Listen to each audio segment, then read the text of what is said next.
संविधान के साथ हम बिल्कुल छेड़छाड़ नहीं करेंगे। ये हमारे प्रधानमंत्री का, हमारे अमित शाह का, सभी का ये बयान आ चुका है। जो हमारी पार्टी करना चाहती वो ये है कि जो कॉन्स्टिट्यूशन के मुताबिक जो रिजर्वेशन के हकदार हैं उन्हीं को रिजर्वेशन मिले। विकास के कार्यों के ऊपर कोई हमारे से बहस कर नहीं सकता। जिस तरह का हमने प्रयास किया है, चाहे किसी भी चीज़ का हो, इंफ्रास्ट्रक्चर के प्रोजेक्ट हो, रेलवेज़ के प्रोजेक्ट हो, तो पर्सनल अटैक करने के मैं आता नहीं। अभी तक मैं 9 बार जीत चुका हूँ।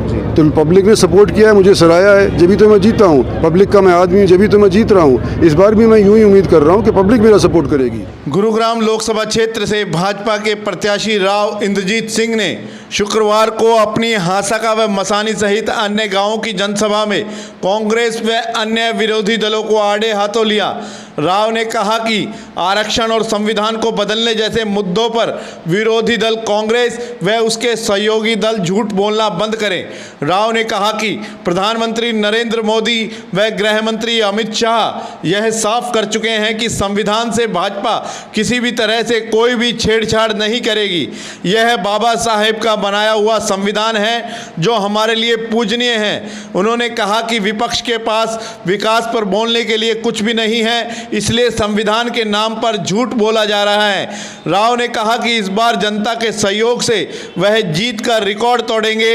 उन्होंने कहा कि निश्चित तौर पर इस बार मुस्लिम भाई भी हमारे साथ हैं और मेवात में भी हम जीत कर ही निकलेंगे। तो कैंडिडेट के तौर के ऊपर कभी सुस्त नहीं होना चाहिए, और चुनाव तो चुनाव ही होता है। तो मैं अपनी तरफ से पूरा प्रयास कर रहा हूँ, लोगों का सहयोग मांग रहा हूँ और मुझे सहयोग मिल भी रहा है छत्तीस बिरादरी का। आज के दिन मैं ये सोच रहा हूँ कि अगर यही हम रफ्तार अगर नापते रहे तो आने वाले समय के अंदर शायद इस लोकसभा क्षेत्र से सबसे रिकॉर्ड मतों से मैं जीत करके निकलूँ। संविधान के साथ हम बिल्कुल छेड़छाड़ नहीं करेंगे।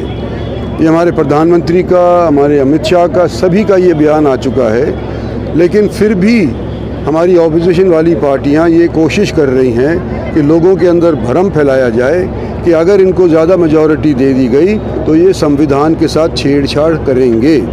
मैं इस चीज़ को स्पष्ट नकारता हूँ और ये कहना चाहता हूँ कि हमारी पार्टी संविधान के साथ बिल्कुल छेड़छाड़ नहीं करना चाहती।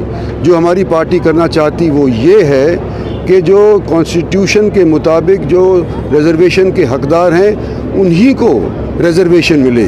जिन लोगों को कॉन्स्टिट्यूशन के ऊपर अधिकार नहीं है रिजर्वेशन का, उनको रिजर्वेशन ना मिले।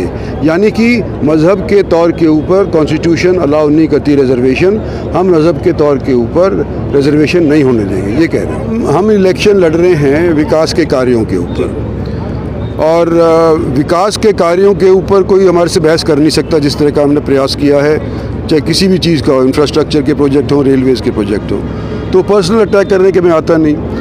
भाई कोई अगर बिना आए राजनीति के अंदर रह सकता है क्या? घर बैठे थोड़ी कोई जिताता है, तो पब्लिक के सहयोग से ही तो जीतता है। तो अभी तक मैं 9 बार जीत चुका हूँ। तो पब्लिक ने सपोर्ट किया है, मुझे सराहा है, जभी तो मैं जीता हूँ। पब्लिक का मैं आदमी हूँ, जभी तो मैं जीत रहा हूँ। इस बार भी मैं यूँ ही उम्मीद कर रहा हूँ कि पब्लिक मेरा सपोर्ट करेगी। पब्लिक के सपोर्ट से इस बार भी जीतूँगा और मैं आने वाले समय के अंदर क्या बताऊँ, शायद रिकॉर्ड ही तोड़ दूँ। देखो, कांग्रेस तो किसी न किसी मुद्दे के ऊपर वोट मांगेगी ही ना। पहले तो कहते थे कि विकास नहीं हुआ, विकास नहीं हुआ, विकास नहीं हुआ। अब जब विकास का ब्यौरा हम पेश करने लग रहे हैं तो उनके पास कोई जवाब नहीं है। अब दूसरी चीज़ों के ऊपर उन्होंने ध्यान बंटवाना शुरू कर दिया है। तो जिस तरह से वो काम कर रहे हैं, मेरे को नहीं सकता कि देश की जनता समझदार है, मैच्योर वोटर्स हैं, बड़ी हमारी डेमोक्रेसी है, उनकी बातों में लोग नहीं आएंगे।